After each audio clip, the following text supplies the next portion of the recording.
Good evening, everyone, and welcome to another episode of Builders of Bharat, an exclusive series where we highlight the successful careers of tech leaders from Bharat. Today, we have a very special guest with us, and I'm personally very excited about this.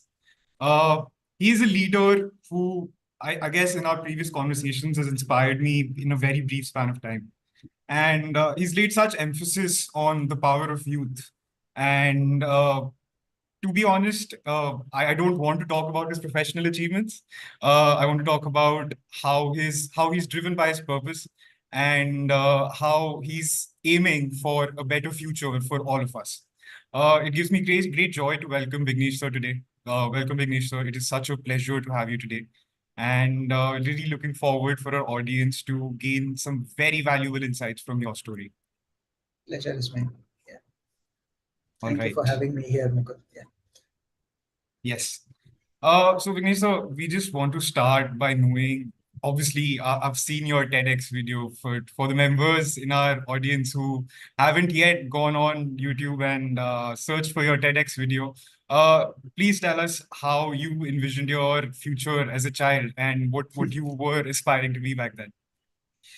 Yeah, childhood for me was very interesting, right? I think, I mean, my father was, he was an engineer, so he had a traveling job.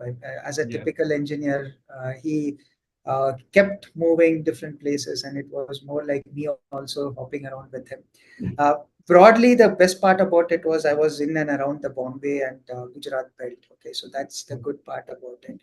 So as any young person in that space, in if you recollect those days, especially the 80s and 90s when we were growing up, we were not bombarded with this much amount of information. We didn't have uh, uh, leave aside mobiles and data of this nature.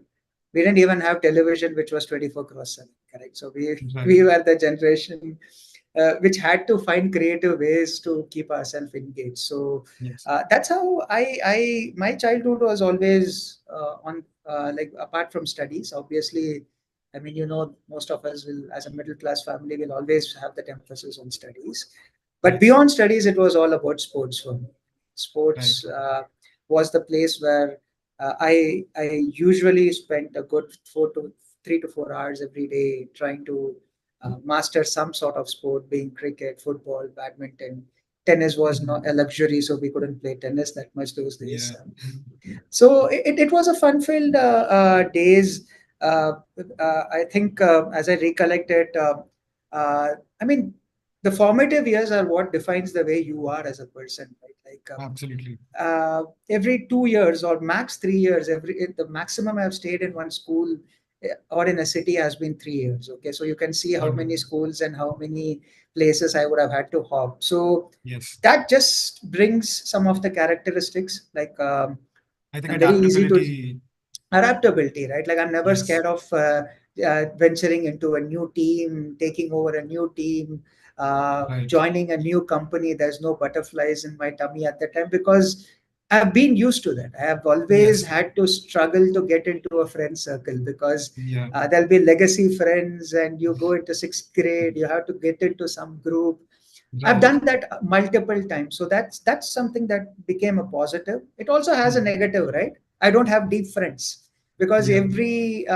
I see my wife and some of my I mean my brother-in-law and all, right? Like they have friends who are Like very like for old. 20, yeah, Yeah. 35, 40 years, and they are like Right. they can just share anything with anyone, right? So Hmm. it gives you pros and cons, and when you grow up beyond like 35, 40, you start reflecting and you see that how Yeah. much your childhood has a huge influence on who you are as you grow. So yes, that was my childhood. I had a lot to learn, and at the same time there were some gaps which I constantly try to uh, like uh, Villain.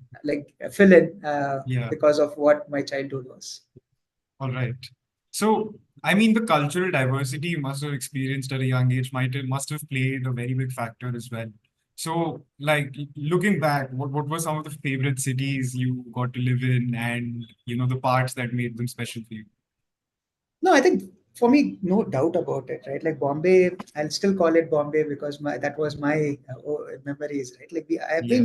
I spent a lot of time in Bombay, right? And Hmm. that it's a beautiful city, right? It brings Absolutely. in such a diverse set of people. I mean, now it's easy that you can connect with people across the board. You can get to know what's happening. You can see literally what's happening across the globe.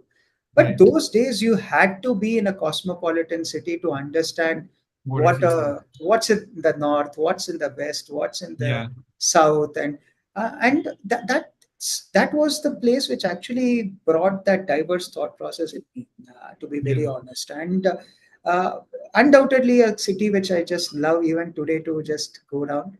Yeah. And yeah, beyond that, yes, I had a great stint in Surat. I mean, my when my father was working in Hazira, so Surat Mhm. was an amazing city. Again, very enterprising people, very friendly Yes. people. I love Absolutely. Gujarati thalis and the folks. Most of my friends, they're still in Gujarat. So it's a Mhm. beautiful. These two cities are the ones which really comes to my immediate recollection when I talk about it from my early childhood, sort of. Yes. I think the best part about Bombay is its speed and Yeah, just how you experience that kind of force yeah, that runs through you, and you have to be a part of it absolutely. as well. And it's Absolutely. There was it's a really nice. discipline. I mean, a lot of things, right? Like best bus, we used to stand in queues even those good old days. No one jumped the Mhm. gun. Yeah, that is obviously the Kurla station is a very different story altogether. It's Yeah. to be experienced. But there were a lot of things where people followed a routine. You knew that Yes. like 7:05 train meant suburban train met means 7:05. So you Yes. just start living, you had to be following a schedule.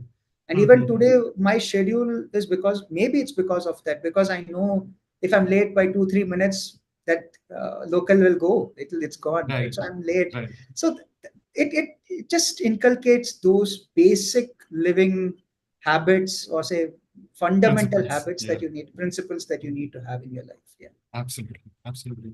So, at what part of your formative years were you inclined towards tech? I understand that your father was an engineer, and that would make you a second generation engineer. But what fascinated you in the world of technology? Yeah, I And I think, understand that technology was very different back then, so it yeah, must be very yeah, interesting. absolutely. See, so it all started with, as you rightly, you just hit the nail. I mean, you had the right, directionally you were right. It all started with my dad, right? Like I've Hmm. just seen him from as long as I remember, right? Like he's Hmm. always spoken about his projects. He was very proud about. He worked in Larsen and Toubro, so yeah, he Yeah. used to come back with fascinating stories. And my best, I used to look out to one specific day in the year when he used to get that yearly calendar. Okay, L&T used to publish fantastic calendars of achievements of their engineering marvels. Okay, like the Baha'i Temple. Fun. I mean, you just name it. They have done multiple things, right? So Hmm. when that calendar used to come, I used to read up what they did, what happened, and my dad used to explain what was the technology behind it. And it's very different. He's a Hmm. mechanical engineer. But curious, I mean, I followed his footstep. I became a mechanical engineer at that time. Right. I didn't know beyond that what I just followed my father's footsteps, right? But it fascinated me. Hmm. I used to go. He used to get me passes where we used to go once in. I think Vishwakarma Puja used to happen. Those days, Yeah. your families are allowed in. So we used to Hmm. go in proudly. He will show the boilers and the various equipments that he had commissioned, and that's where it all started, right? Like you start uh, pivoting. I mean, you start looking forward to something like that. Yeah. So that kept going. I think that's the reason there was no question about me choosing what type, where would I head in engineering. It was a no brainer. Yeah. Engineering was by default. Even in engineering, I was very clear that I'll do mechanical for the simple reason. I thought that, okay, that's how I will end up. And then, yeah, I think as people say, right, like you never plan your career. You never plan what script it is written for you, right? So um, by the second year of my engineering is when I got very curious. I think it started in the first year when you do your all the subjects and you get a flavor of computer science, right? Like, so Right. I got amazing marks in that programming, because up until that time I was just keeping it just like a language, like basic and all that we learned in school. It was more like Yeah. you're just, but I became serious about it in second year because I knew Mhm. that um, it all started with me wanting to go into design of mechanical engineering Mhm. stuff, like the Mhm. AutoCADs and the CATIAs of the world. I still remember them. They were going to be the software driven Mhm. simulations for all the big projects that you're going to do. So that is what triggered me to start learning computers, to be very computer Right. science, not computer science, but programming and Yeah. the basic concepts of database, what all you Mhm. need to have as infrastructure. So I did a complete like GNIIT course along with my Bachelor's. engineering, Yeah. and that helped me land my first job because at some point in time my dad was very curious that I should continue his legacy in L&T sort of. Yeah. So but at that time it became very clear for me that maybe my time spent would be better in a very developer oriented kind of a role, right? Because I love the it was more like solving a puzzle for me. Every code Right. that I wrote and when I compiled, that the There was moment the that sense of compilation. gratification. Exactly. So it was more like, and when someone just used to plug in the query and your algorithm is giving that answer, right? So uh, that's what actually triggered me towards moving into tech as we know today. Because Right. nowadays tech looks like as if it's only in the computer science related stuff, which is not the right way to look at it. But still, Yeah. I pivoted towards tech from that perspective, and from Mhm. there, yeah, I think it's just gone. uh, as someone who has always looked out for change, that's maybe because of my childhood. Every 3 years, as I said, I looked out for new things. Tech Mhm. gave me that accelerated learning opportunity. Like Yeah. by the time I was good at basic, C came. C, when I finished, Mhm. it became C++. Then it became Mhm. Java. So, and now similarly, right? Like you have technology, tech just reinventing itself in 6 months, sort of. So Yeah. that keeps you going. You feel like as if you're continuously learning something new to look out for.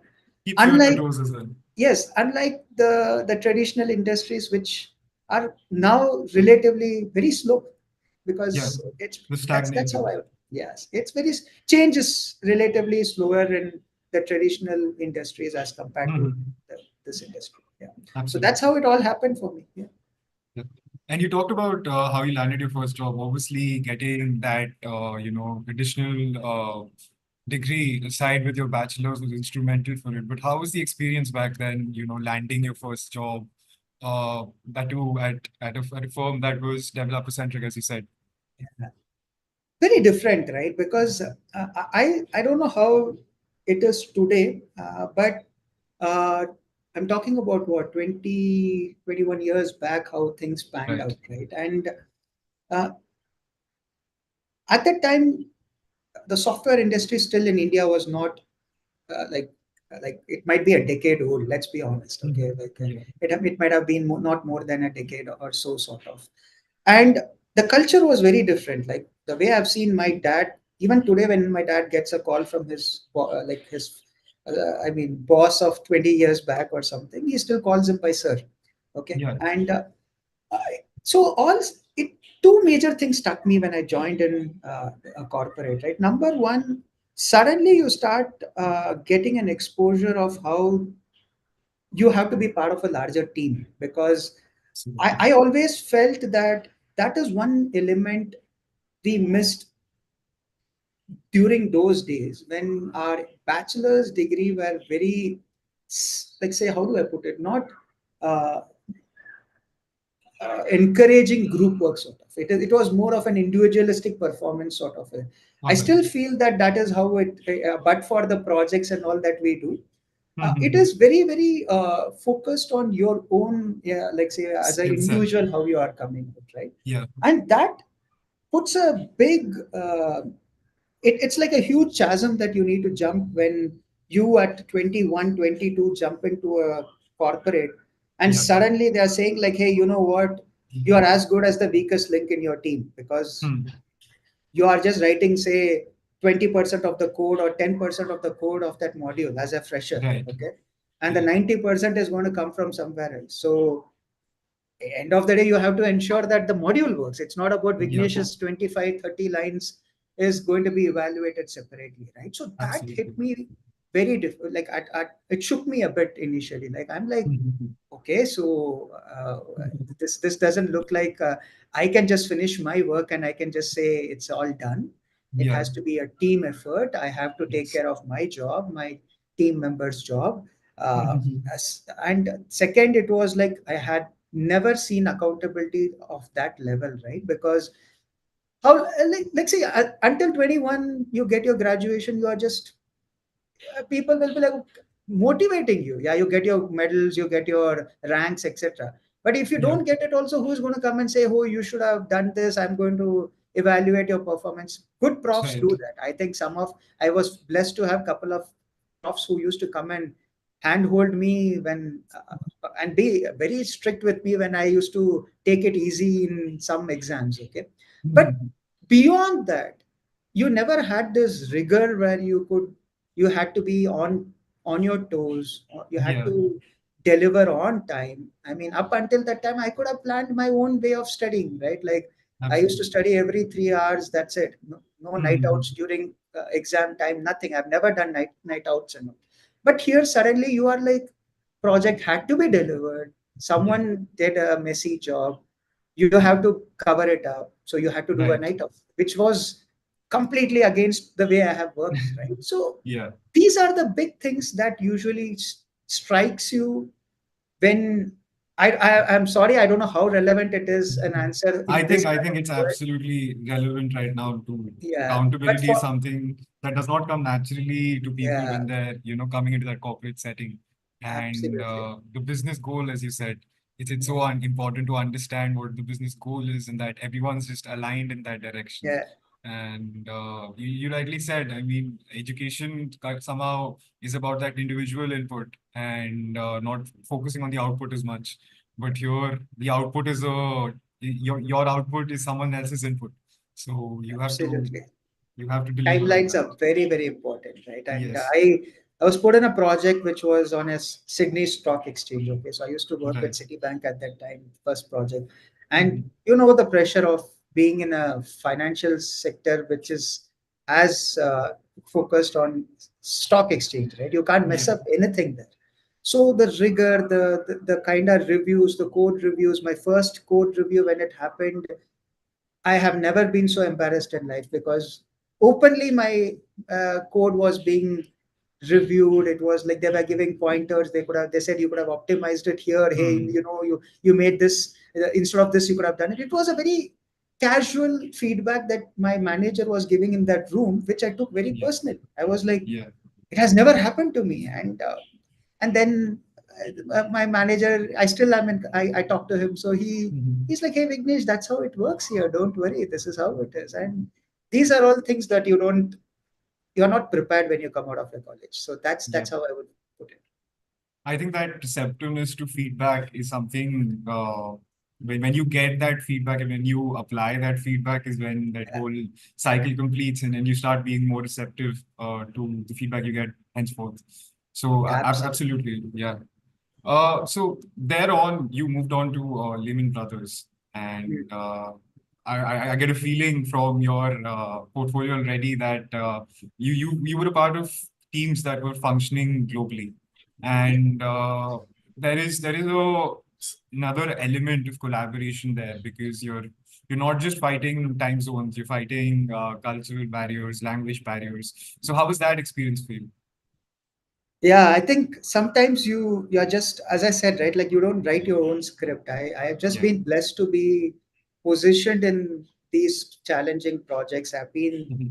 uh, I mean, my managers trusted me in putting in these roles, right? Because you don't get a exposure like what I got in the first 3 4 years out of campus, right? Because it Yeah. was like I was within the first 3 to 4 years, I've worked with people in Australia, Japan, London, New York.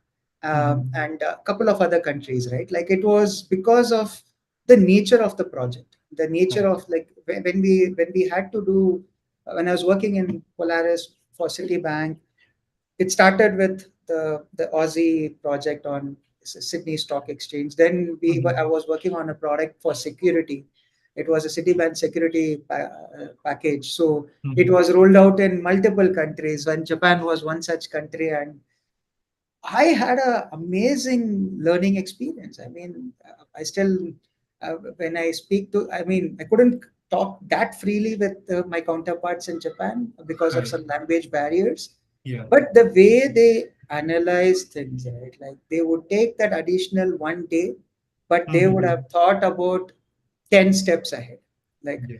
where my code could have broken, what could have been the fix, what could have been the next step.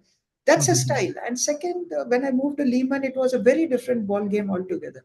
Mm-hmm. Experiencing Wall Street is a very, I mean, you have to be there to see that because Yeah. it is extremely it's an experience, as I say, right? Because Right. you have to be so robust, fast, out of the Mm-hmm. box thinking. You can't just basically tell that, okay, I will price my fixed income product in another week. It's okay, let's do three more rounds of regression.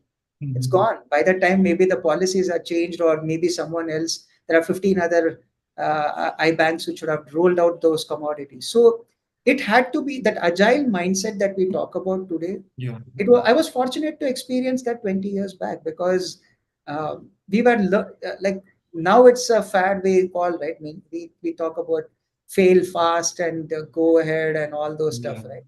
And that was something which I was taught 20 years back, which now Right. when I look back at it, I'm so fortunate to have worked in those kind of situations where people, even when I made mistakes, I was Mm-hmm. never pulled up as to why you made the mistake. It Yeah. was more on, okay, let's sit and figure out how this issue happened in the first place. So Mm-hmm. that's how I'll put it. I think global working on a global platform helps immensely because that's when your subconscious bias slowly starts going away. So, Number one, you start understanding your subconscious bias. You start mm-hmm. thinking, this is how people perceive of you, this is what people like, this is how they work. Okay, we all Yeah. have this ingrained in your mind for 20-22 years, Yeah. and suddenly you feel that, oh no, there's only 10% truth to what maybe I have figured out in Yeah. the last 22 years. Yeah, that's how I guess it's that exposure, as you've talked about before as well. It's that exposure will eliminate those biases and also yeah. give you certain biases to analyze situations in the future. Absolutely, and it gives you new dimensions also. Let's be very honest. Mm-hmm. Some of the curriculum, some of the learning methodologies, some Mm-hmm. of their way of thinking, you will not experience. You might have not experienced in your formative years at all. Yeah. Yeah. And that new way of thinking comes to you Mm-hmm. when you hear from them. You go back and start Right. analyzing. Oh, this is a different way of doing it. I never knew Yeah. that it could have been Yes. done. Wonderful. And post this stint, you went on to do a master's, I believe. And Yeah, post the master's, you went into the consulting world.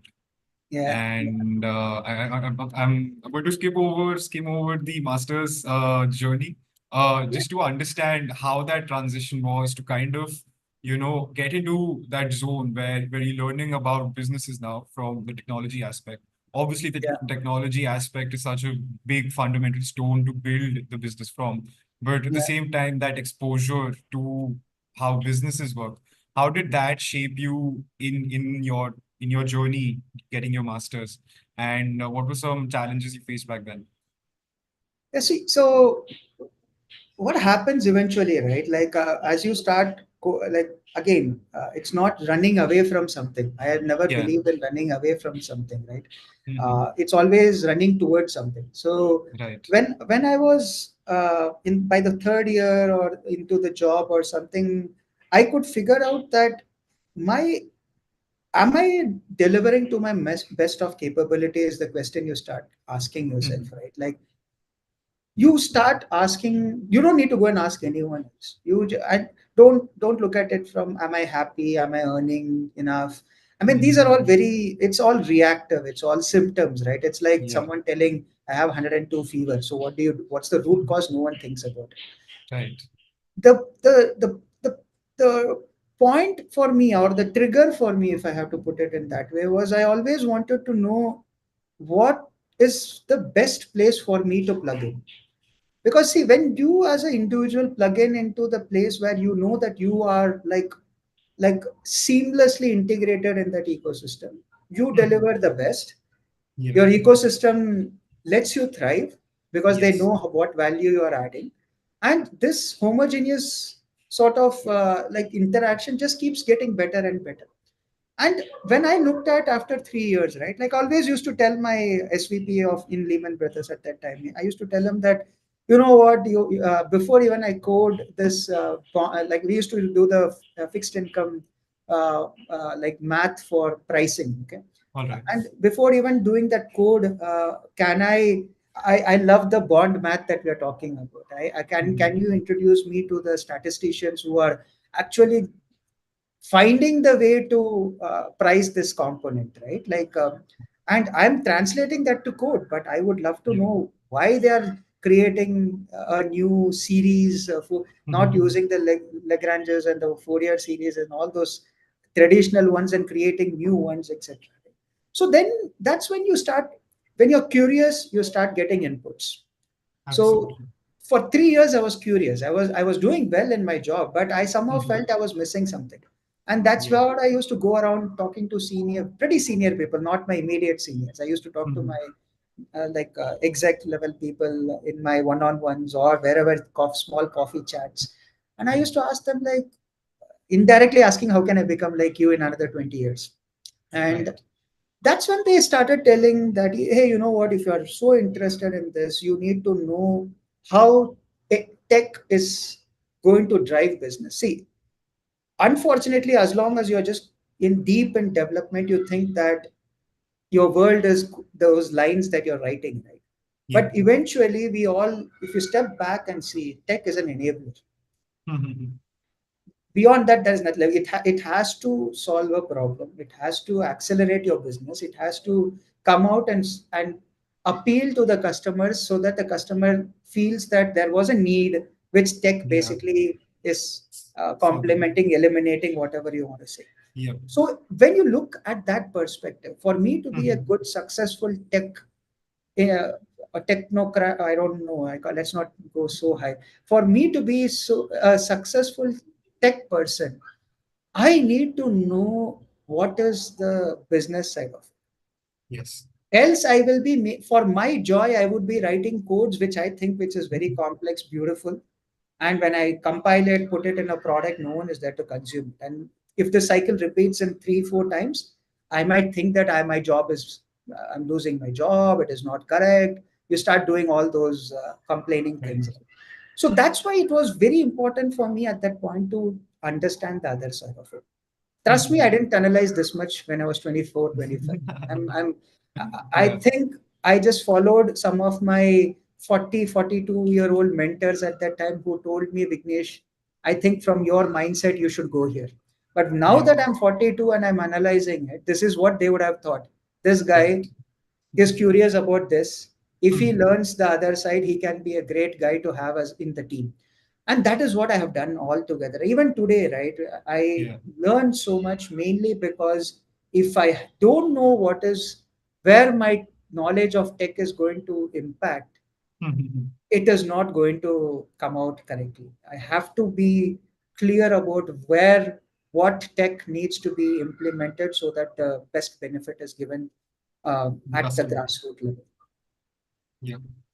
I think that's really important as well. Just figuring out what the customer needs and kind of keeping that as, your ultimate whiteboard where you go back and draw everything up. Yeah, And it's great that your curiosity led you to that.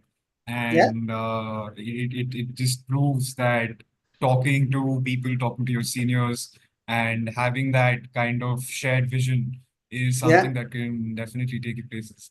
And So, just yeah. to wrap it up in 10 seconds, because and it's something that I keep telling wherever I go to the younger generation, next generation, Mhm. right? Do not think that you'll figure it out at 23, 24. I had no Okay. plans. I'll be very honest. I might have been one of the most clueless persons at 21, 22, 23. Mhm. It was only the curiosity to keep learning that took me to new doors, which I opened without hesitating.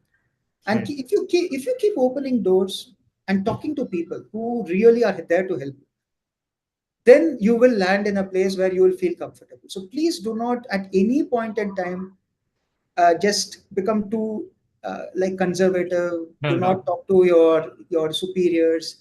uh, Mhm. Trust me, that is where the gold mine is. You have Now I'm 42. I talk to my 50 plus and 55 exec layers, right? And they give me aha moments, like which I Yeah. would have never thought about, even if I sat for 1 week to think about my situation. Mhm. So never uh, disconnect yourself from that opportunity that you have.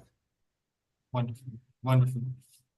So how was the consulting journey? I mean, that is something that was, I understand that it's a jump to a different area, but obviously we're working with some really great clients as well. Yeah, yeah, So how was, I understand that consulting is all about getting that exposure as well, and it was a yeah, perfect place to kind of breed your curiosity and find solutions at a larger scale. So absolutely. how was that journey for you? See, more than the job, right? For me, every company or a role is about me getting a mentor there. Okay. And Okay.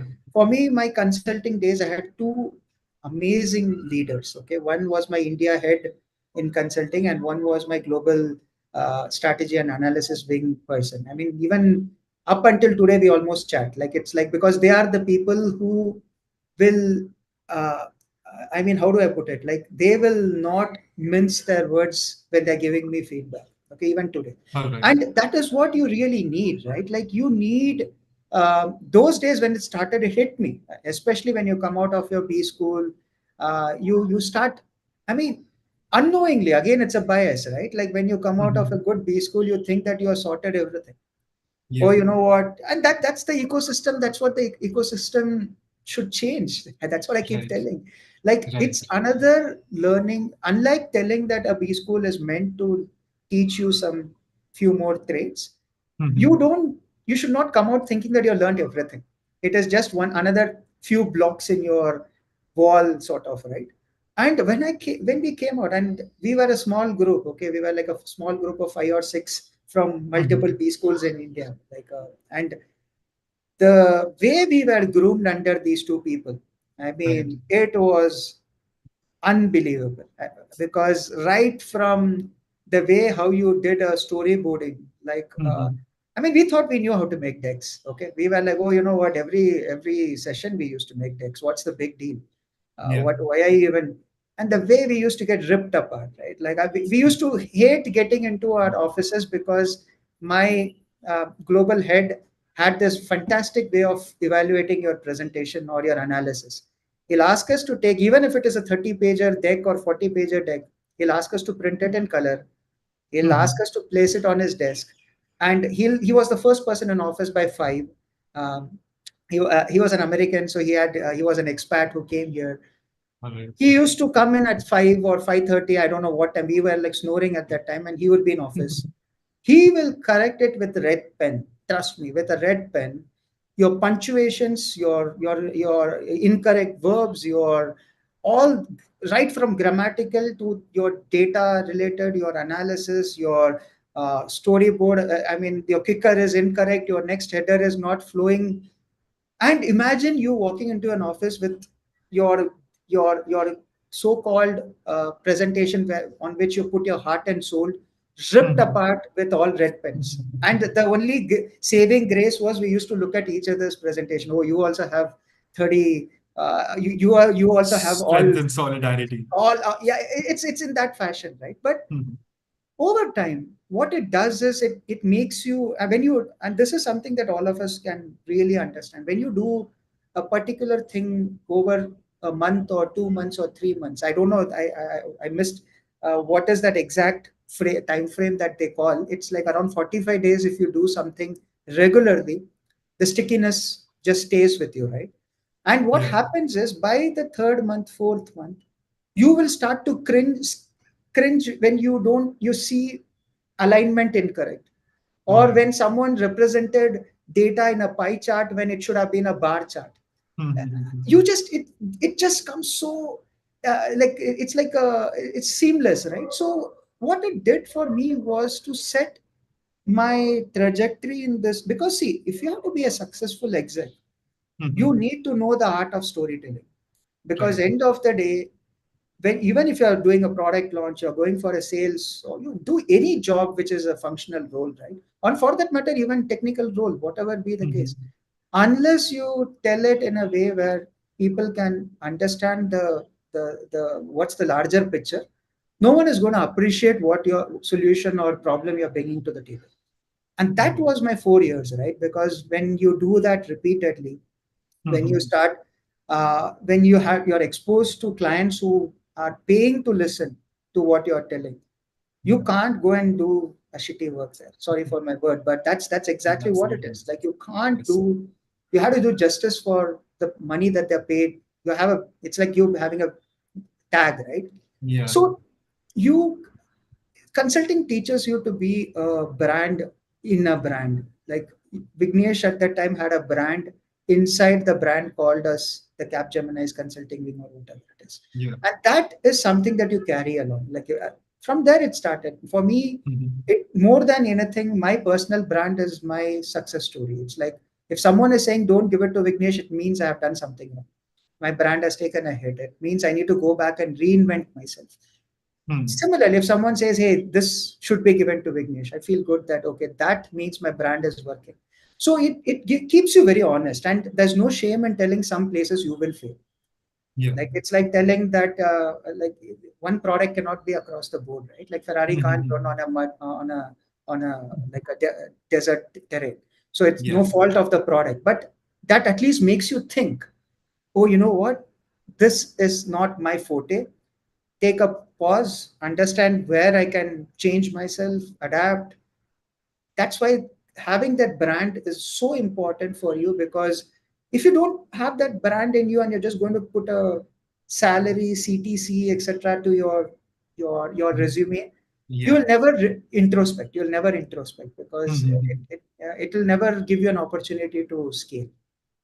And it won't help you realize the value you can bring outright. Yes, absolutely, absolutely. Because Would you it's say, as yeah, you please grow go ahead. higher, right, Mukul, it's not about how good you are. It's not about knowing how good you are. It's about knowing how better you can become.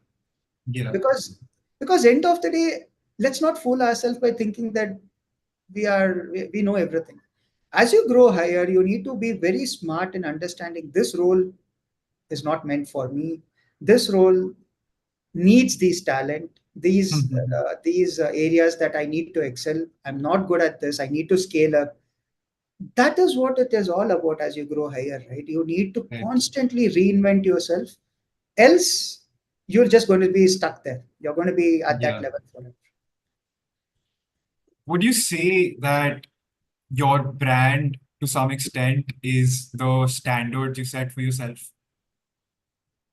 That's where I always look up to Mukul, because the best hero, I mean, Matthew McConaughey talks about it in one of his Oscar winning speeches, right? His hero is always 10 years ahead, his own self 10 years ahead. And I feel that it's not about uh, it's not arrogance. It's you setting yourself as a hero 10 years down the line is you're not going to blame anyone. That is the key here, right? Like Right. if I put myself as today, if someone says that if I say I should have been like Sachin Tendulkar, I can find 100 ways to tell why I didn't become Sachin Tendulkar. Oh, Yeah. you know what? I didn't have a brother who could have taken me every day to the ground. You know what? I was not selected at 16. You can just keep telling. You can. That's what I see people doing, right? Oh, you. This person went to that college. That person had the Ivy League tag. This person had this. That's because you're comparing with someone else. Right. And that gives you that excuses. You start finding for excuses when you fail. But when you Hmm. have yourself as a benchmark, where are Yeah. you going to go and find excuses? And that, Absolutely. according to me, is the only way you'll keep yourself honest, because at the end of the day, you don't want to be staring at a mirror, feeling that I didn't do my best. I had that moment when I finished my 12th grade, right? Like my Okay. scores were nowhere close to what my expectations were. Okay. Hmm. It was I was expecting in 90s, I landed in 70s. Okay. That was the first time I was Right. ashamed to look at myself in the mirror. I said, this is not my, this is not what I want. This is not, and Hmm. it's fortunately I had my father to just guide me. I mean, my dad, I mean, you cut your expectations. I was preparing IIT, I was Yeah. preparing, I took ISC as a stepping stone for IIT, a very tough Hmm. syllabus, consistently scoring well. And then suddenly I got distracted in the last 6 months of 12th standard, and from 80 plus high 80s I came down to mid 70s. Yeah. And it just, it was so unlike me, right? And Hmm. leave aside my dad, I mean, I couldn't face myself. And that was, and the way my dad helped me at that time, he was never critical after that. He was like, hey, you'll figure it out, don't worry. And it coming from a very strict father and mother, suddenly they became so collaborative, right? So Yeah. that's why I would say that if you do not compare, you don't really go into this victimhood mindset. Why this is Yes. happening to me? My friend got here, he got this Hmm. opportunity. You know what? I've heard all these things. Right. Your father is an engineer, so you will get a job. I'm like, guys, that's not how it works.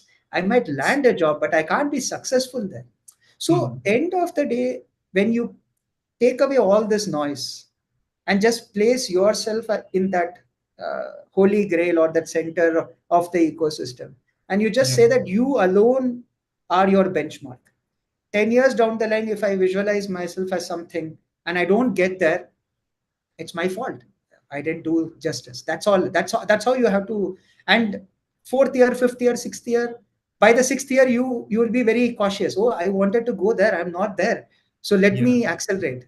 And then you soul search, you will figure out, I am not technically savvy now, tech savvy now, maybe I have to learn something new. Let me go and get a new course done, let me upskill.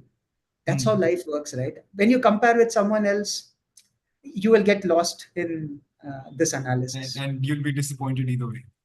Yes, and generally be happy about everyone's success. That's been, I mean, I don't want to sound philosophical here, but instead of looking at the outcome of the person, look at what the journey was. Yes. Like we always see, like, oh, this person went to IIT, IIM, oh, great, or but look at what all they have done. I mean, it's not like Yes. magically someone just lands there, right? Like it's a hard work. I mean, I know how I cracked cat, right? Like it was a Right. hard 3 years of grind, working and studying. So never go and ask someone and discuss about only their success. Ask about their Absolutely. journey towards success, and that's where the learnings will come. I think that segue as a whole has been very, I would say philosophical, but I think it's very important and it's not said enough. So And it thank you gets for sharing. accelerated in today's world, Mukul, because you open up any social media sites, it's only success which gets shared. Okay. Yes. And, it's and all algorithms that we write today is to amplify what is the most looked out content that we generate. So Yeah. if it's 10 success stories vis-a-vis one failure story, 10x is going to get multiplied. And Yes. this is a very, that's why I make it a point to tell people that do not worry about failures. I mean, my best days are when I failed and learned from them, Hmm. because that's when you come out like a moth to a butterfly transformation. You completely change. You get new wings to fly. So don't be worried about someone getting like say five k likes on some post, or someone getting 2 3 awards. No, it doesn't matter. Be Yeah. your own hero. That is what it is. And I think it's important to take inspiration from inputs rather than the results. Yeah. and I think that aligns you really well. Yeah. We've talked about how you've set standards for yourself and how you've gone on to excel. Mm-hmm. I wanted to take a different direction here and talk about how important it is for a leader to, have the qualities to improve themselves, but also to instill that kind of culture within the people they're managing. Yeah. And when we spoke earlier, you went over how it's important to be a leader in your workplace and outside your workplace as well. Yeah. So just want to, share with our audience what your belief is, and what makes a good leader according to you. Yeah. No, I think there are. I get this question in most of my mentoring sessions and wherever I go. Right, like see, leadership has couple of definitions. Right, like let's not mix designations with leadership. Yeah. Okay, that is number one. People need to. When I say ask people like, what do you want to do? I want to get into a leadership position. Okay, so what's it? Hmm. They'll start giving grades. That is not a. That's a designation. Okay, leadership is a 22-year-old can be a leader. Let's be very honest. Yes. Like Yes. let's like come on. Like we need to take this corporate veil out and sometimes peep into the real world to see what real leadership means, right? Go Right. into defense forces. You'll see a captain who is 22, 23, saving 100 people, putting his or her life online and exhibiting leadership qualities which none of us would have exhibited Yeah. collectively as a company also sometimes. Okay, Absolutely. similarly go into sport. Those are young, like now you look at them, they are like kids, like they're 22, 23, 24, Yes. and according to me many of them exhibit leadership traits which are not even, that I don't see even in 50-year-old people sometimes, right? So Absolutely. this key thing that you need to understand about leadership is just very simple philosophy, right? Like when you as a person are able to absorb a lot of pressure. I mean, it comes out very nicely in Rocky Balboa's that inspiring speech to his son, right? Like Yeah. it's not about how hard you are punching or hitting or you're winning and you're like, it's about the leadership is the other way actually. Mhm. When something hits you, how many hits can you take and you can just keep moving ahead? That's what team looks out for. Like as a manager, or let me now come to corporate because eventually I have to pivot to that, right? So Yeah. when my team perceives me as a manager is Yeah. when I manage them, when I give them that hikes, when I give them that OKRs and this and that. When they will look at to me as a leader, it is not when I give these things. It's when they see that I take so much hits for them. Mhm. I basically do not let them their innovation or their like say ideas suffer. Aspiration. I create an environment which is so secure for them to grow, Mhm. and I keep moving forward because that is also important. It's not Right. about you just saying, okay, my leader will just keep taking the hit and all of us are Mhm. stagnated. It doesn't help. So you need to be that mature head which basically says, okay, I'm paid to take those hits. So let me take it for you guys. But I'll Right. ensure that you get a very secure way to groom yourself, grow, become that best version of yourself. And Mhm. collectively, now let's move forward. And that is Absolutely. how it is. Like it's like a proper boxing ring sort of a situation. You keep taking those hits and you keep moving forward because that's when you slowly start seeing results coming up. And that, according to me, is a very simple definition of a leader, right? Like leader needs to be that person in whatever situation it may be. I agree to that, and I love how there's always parallels to sports or movies. But absolutely, I think it's about the resilience you show and how much that resilience can inspire the people you're working with. And I think that goes a long way. Yeah, Another area we wanted to go over before we move to the audience questions. yeah, Uh, we spoke about this earlier as well, and I was reading this report recently that spoke about the lack of women leaders in India's ecosystem. And Yeah. to say that we have the world's largest developer and engineer ecosystem, and yet there are a lack of female leaders. Uh, According to you, as a leader who's been in so many global teams, what is what is lacking from our system, and what will it take for us to achieve that kind of, I wouldn't call it equality, I would call it equity, and to have that equitable workforce there. Yeah. So see, as I said, I love analyzing any problem from a data perspective because that All right. is the most, purest form of assessment that you can do. Now, Mhm. look at the funnel, right? Like, what is the composition when you're at elementary school, secondary? It's 50-50. Yeah. When you come to even engineering, maybe it's 65-35 or 60-40. Mhm. It's again slowly tilting. Even when you're joining company, it might be 60-40 or 70-30. Right. So where do we drop off? Okay. Now look at this funnel, right? It's that Mhm. convergent funnel which suddenly then finally becomes like trickle of drops coming at Yeah. 45-50. Why? Now that is where we really need to start looking at it slightly holistically, right? Like in my team, when I have, I mean, I hire very diverse talents. Okay. Mhm. And again, for me, diversity is not about gender. I think Yeah. we always make this mistake, right? Uh, hire few from here, few from there. No, that is not. It's not gender. It's about getting a mix of it. But sticking to your point, right? Like the critical thing that we all need to understand, Mukul, and I'm sure I talk to many of my HR friends also. It's not about getting people in the system. That's the easier part. Hello, Mukul, can you hear me? Yep. Am I back?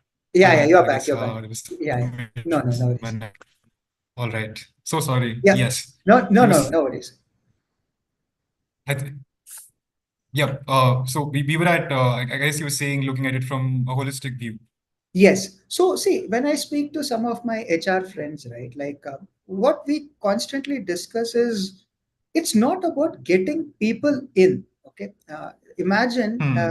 again, I'll draw some parallel to sports, right? It's not going to be very tough for you to market a big event and get people into the stadium. Okay. That is one Right. part of it, but for you to create grow that sport, let me put that in that way, for Hmm. IPL to have been the success that IPL is today, it could have not been done unless what happened in that ground is amazing. Correct. Now that is what is Yeah. the success story which is continuing now. Like we see it has become like a $1 billion plus industry or and brand and all. Now that is the crux that we all as Hmm. leaders need to understand, right? Like what do I do with the talent which is diverse? Number one, do not hire and just plug them somewhere.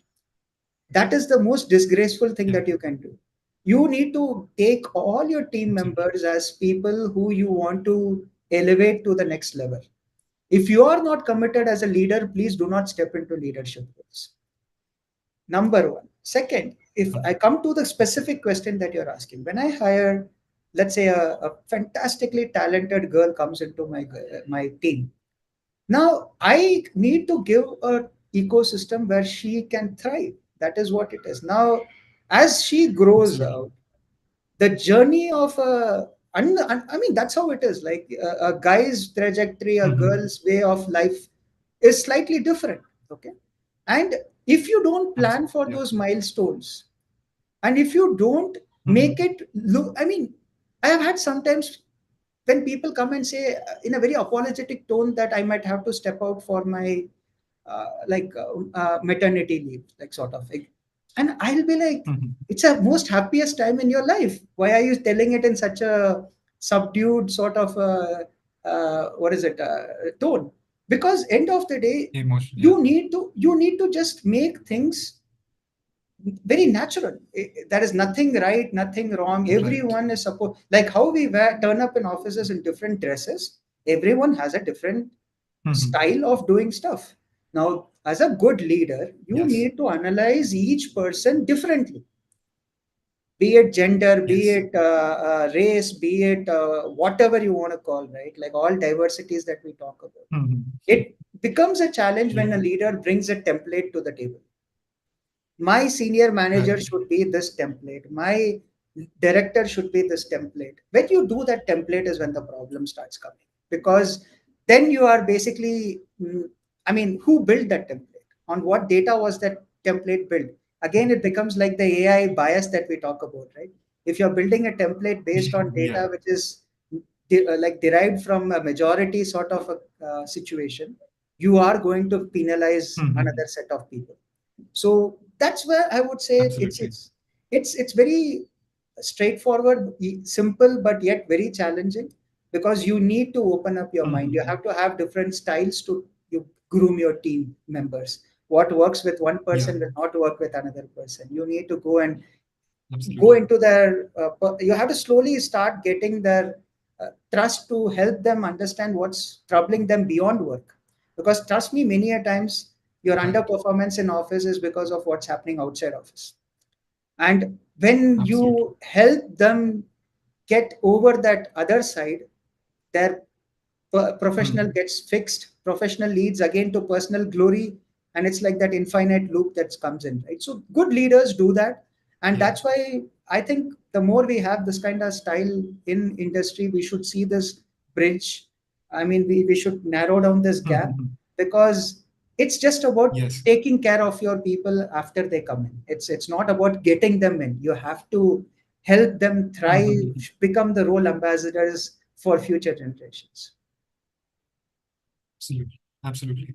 I think the one thing you said, I think that resonates very well with me is looking at people as people, right? And you said about a template. It's as if people are trying to fit resumes into people, and that approach will never, work, because then you're missing out on so many people who could provide such high impact.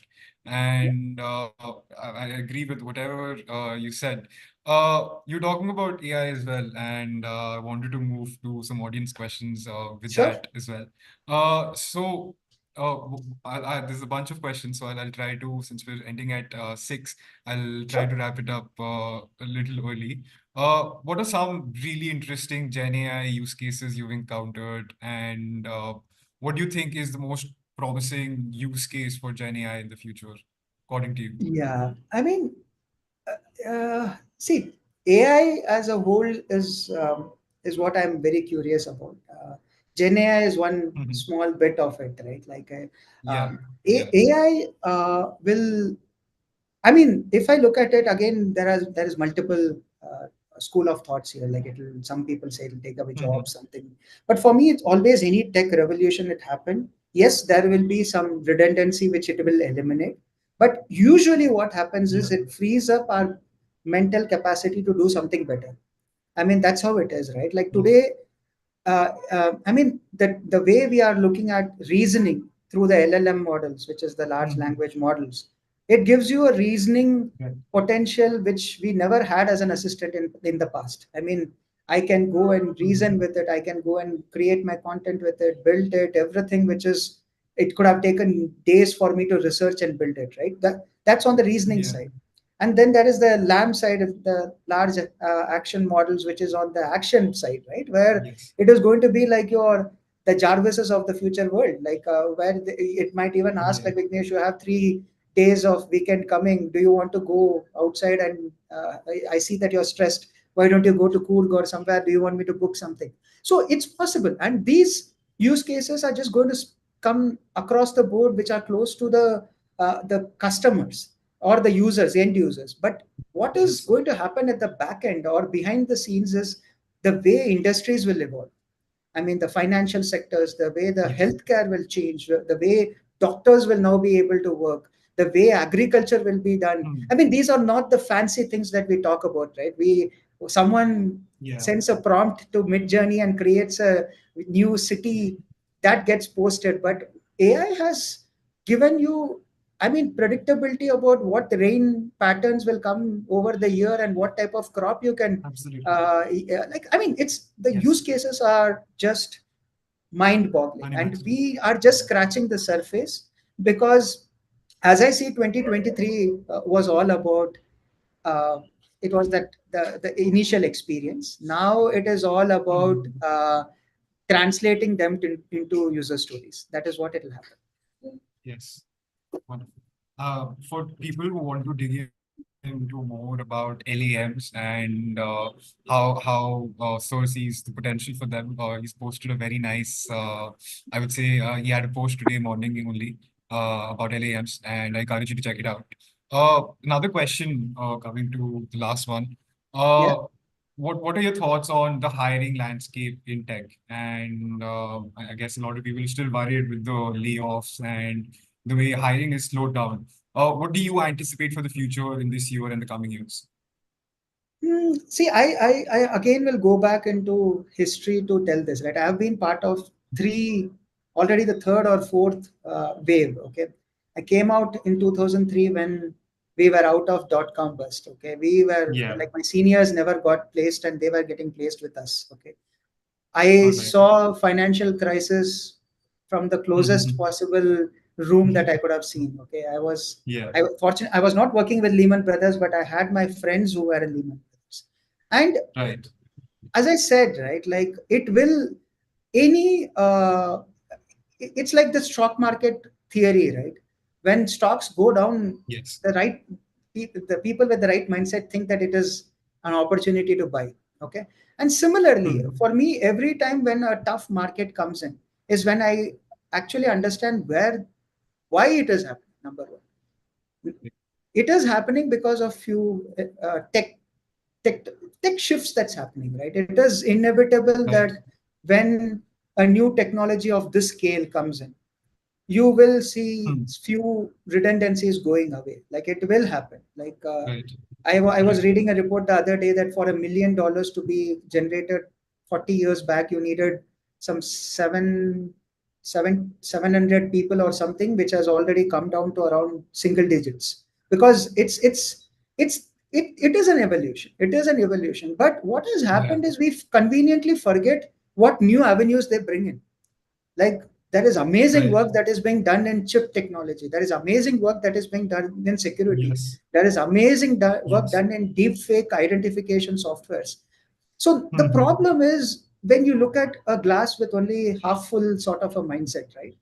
Why Yeah. bother about something that has drained, rather than thinking that, oh, you know what, I have a new like it's new space for us to add something new. So that is how every tech Absolutely. space has evolved, every tech curve has evolved, right?